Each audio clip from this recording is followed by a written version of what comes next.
true self-reflection. Like, not the surface level stuff, but the stuff that goes deep. Like, we may know things about ourselves on the surface level.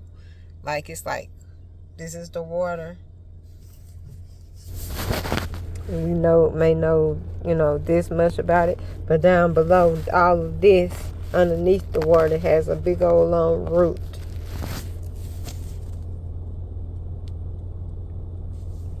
And, like, what's underneath that surface, like, the impact that it have, like, like, I may nag someone. You could say nag. If I keep repeating the thing, even though the person heard it, or even if the person chooses not to address me about the thing, most time we may nag because we feel unheard.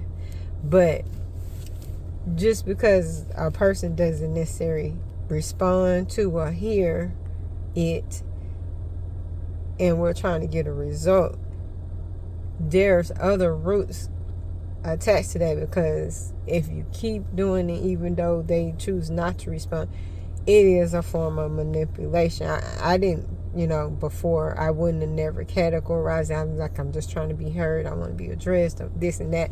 But, if they heard you, you can have a choice to make a decision. Okay, maybe they're not honoring what you have to say. Or maybe because you're and you can make a choice what you're going to do in regards to that, if you feel like they're not honoring you. Or they may feel pushed against the wall because you keep nagging. Then it's not really their choice to decide a thing. Because if you ask, if a person does respond to you just because you're nagging, it's not their choice. It's not their free will to do it. They're doing it just to get you to stop or whatever. Or you perhaps could be doing it just to get them to do what you want. And so, like me, I did mine just to be heard. But I do not want to ever be in a position, because it's very taxing on the person you keep nagging to. Even if they choose not to respond, it's very taxing on them. And so it could be a form of emotional manipulation. It could be a form of, like, if you get homed in on what they're not giving you, then you may affect the whole atmosphere because you're hyper focused on what you're not getting. And so then you can't see anything around you. You may not see the things that they are doing. You may not the world kind of stops on that thing. And then it can be very selfish, because there's other parts of life that's being lived outside of that single thing that you're wanting. And you hyper focus again. And so, that's just something for me that I have been just uncovering. And there's just a lot of different things that I'm taking off and wanting to change. When you can see that, then you may change how you operate. If you're wanting to get something from a person, it may be a more effective way of doing it, because it's like you attract more with honey than you do vinegar, and nagging is vinegar. And so again, being appreciative for the things that they do, not shortchanging, because if you're just on, well, you're not giving me this, and super focused on that one thing that they're not, or that might be a major thing, but the thing that they're not giving you, you tend to overlook all the small things, and you may not value the small things as things that are important. Now there's another side to that, because maybe sometimes the person should give some leeway or some things to you. But in this season, I only have been focusing on me internally, on the things I can control and the things about myself.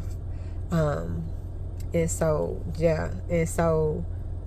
by getting out of that rut of, I'm gonna, it's almost really, it really is. If a person did do it, it's almost like forcing them to do it, and they're not gonna do it with a spirit of the way you want it to be given. It would be out of resentment, and no, you don't want that either, because it might be done begrudgingly.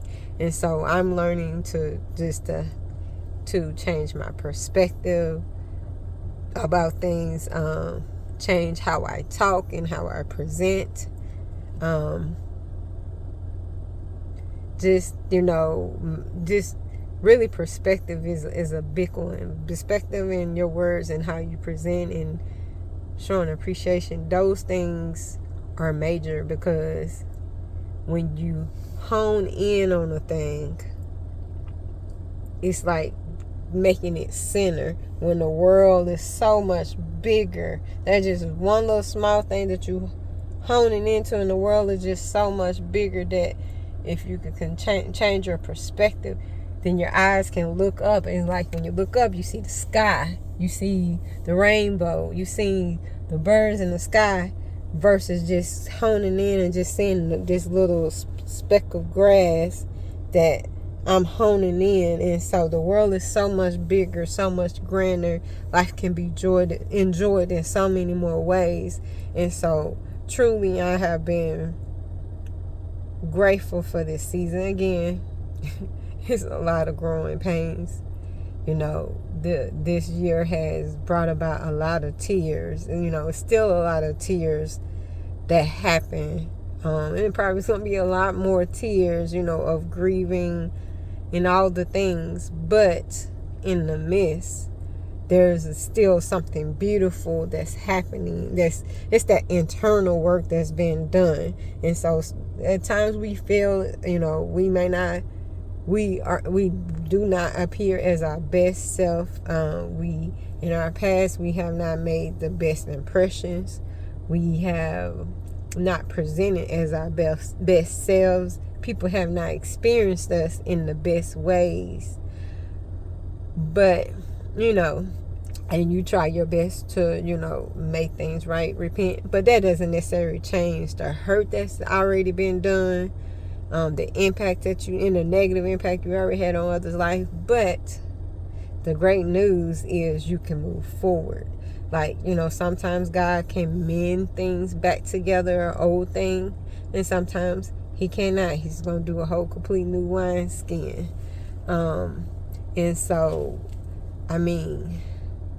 when you can start changing yourself internally, you present differently facially, facial expression, you present differently in your expression, in your speech, in your dress. Like I can say in this season, my dress has changed and it has matured. It may have a little bit more sex appeal, but in a classy way. You can start to upgrade, how your confidence, maybe how you do, the hair, it just shows up in your body, in your body language, and in your demeanor, how you present yourself in your speech. When you begin to change internally, it has to show up in the outer appearance. It has to show up in confidence. It has no other choice. Like, that's just a byproduct of good things going on inside. And healing comes, forgiveness comes, you being a bigger person, you seeing all the bad things that have been internally in your heart and in your life, and you offering up and say, okay, it's time to clean this up. It's time to put some Dawn on this and some Clorox on this, and it's time to scrub it. You got to get in there and scrub with one of those bristle brushes with the hard wires on there. Get in there, get in the grooves, and then rinse it out and go all the little dust and all the things.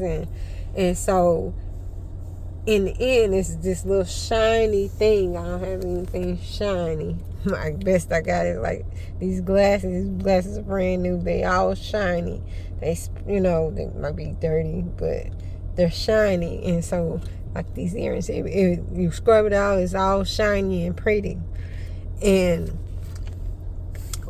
a pearl, or a diamond in the rough, it is this dull thing. Like when they find it, it looks like it's not valuable, but it has went through pressure to make it. And even you're like, okay, what is this junk? Somebody may throw it away, but a person who comes across it and knows that there's worth in it, God comes and sees us, and we're all toiled and muddy and all the things, and God starts to work on us, clean us out, and know that there's something beautiful and special inside.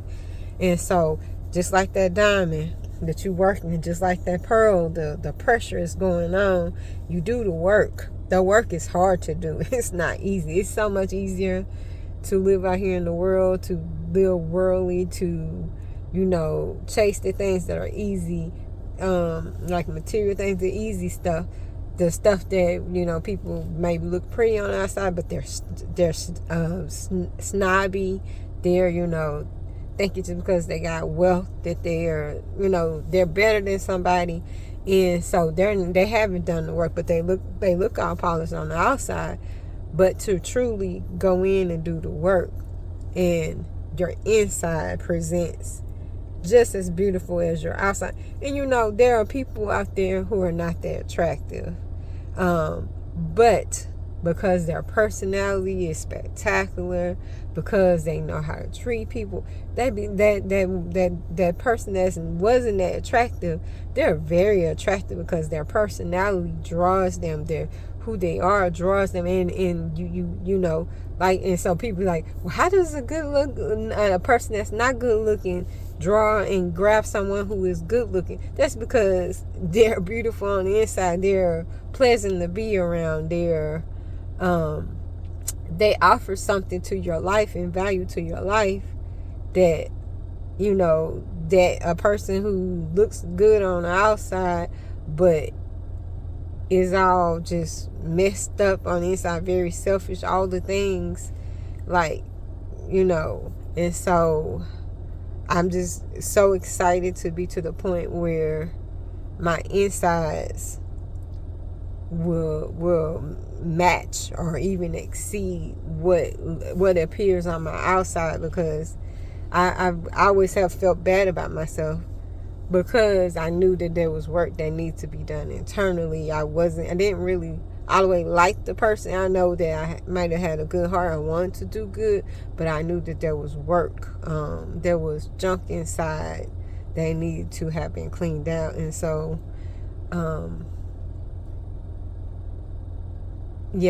I just encourage you to do the work, because regardless of all the hard work and all the tears and all the things, it would be so worth it. And so, and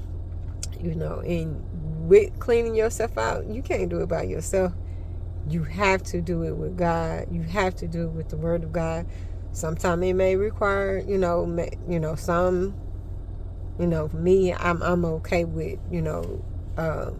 getting a counselor. It's something I just, have started doing. And so it's sometimes it's very nice to be able to have people hear you out, just to listen to you. Sometimes they may have, insights, whether or not it's clinically or whether or not it's just due to their background and their heart for people, and maybe they even hear from God. It's just so nice to even just be listened to. And if they do have stuff to provide, I have been through a couple of them, and I'm like, I go on, and I'm like, okay, this is not a good fit. I might try it for a couple weeks just to give them a chance, but I eventually just let them go. But I just finally ran into one after about 4 counselors over a course of 3 years, 4 years. I finally found one that is a great match. But over the course of each counselor, I've learned something a little bit about myself, because before I was all over the place and everything needs to be fixed. And I learned to home in each time I got one, to try to be more specific in what areas I was focusing on. Each time, even though it wasn't a fit, it helped me, or maybe something that they said, something so small that I could get with God on the side in the midst of before, because it would be months or years in between each counsel. I wouldn't always just go find another one. But I encourage y'all just to get in that word. Most of my changes have been between me and God, just me having to self-reflect and say, okay, listening to people, what they say about me, listen to myself and looking at parents and say, okay, what traits have passed down to me that I might have complained about my parents that I may need to look at for myself, because chances is I got some of those traits too, and the people who are around me experience me, in that way. And so it's just, it's just such a wonderful feeling to finally to be accountable, to be mature, to be growing up, to seeing life in a more mature and adult-like way, and not, staying stuck in a childlike way. Like just you seeing your mind just grow and expand. It's just such an amazing thing. And I just encourage y'all to do the same. All right, love y'all.